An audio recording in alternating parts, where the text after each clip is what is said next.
នៅទីមុខភូមិមួយមានសារចាស់មួយកន្លែង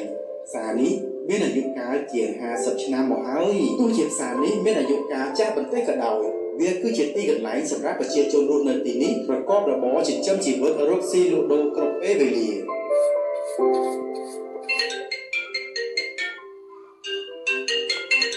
អូយបិតាគេទេតែព្រឹកអាម៉ែដែរអាឡូម៉ែបាទអាឡូកូនចៅអើយម៉ែប្រាប់កូនប្របាទដល់ទៀតថាឲ្យត្រឡប់មកវិញម៉ែស្គាល់កូនកំងគេម្នាក់កូនអើយសាច់សខ្ចីជាងតៅហ៊ូទៀតបើបាននាងធ្វើជាប្រពន្ធកូនមិនចាំបាច់លូកដូរនាំទៅហត់ទេអាម៉ែអើយកុំតអាសួរកូនគេអីយើងមិនទាន់មានលុយទេទុកពេលខ្ញុំរកស៊ីសិនម៉ែអូបែកចាស់អើយចង់ឃើញឯងមានប្រពន្ធបែកចង់បានចៅដល់អើយ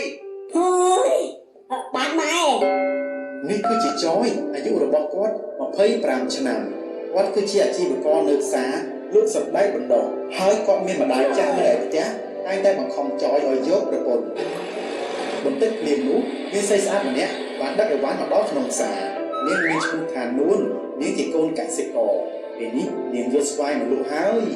ចានេះកន្លែងនៅសល់ដែរទេសម្រាប់លក់ផ្លែស្វាយរបស់ខ្ញុំនេះអូដាក់គេក៏សម្បើម៉ែនេះអូនមកលក់របស់ឬក៏មកស្រែកដាក់ធុងបាក់កណ្ដាលផ្សារវើយកំដបងចាមីងខ្ញុំមកលក់របស់មីងប៉ុន្តែខ្ញុំស្រែកសិនរកកន្លែងលក់ក្រែងអ្នកឃ្លានគេអាចមកកំងខ្ញុំមុនណាមីង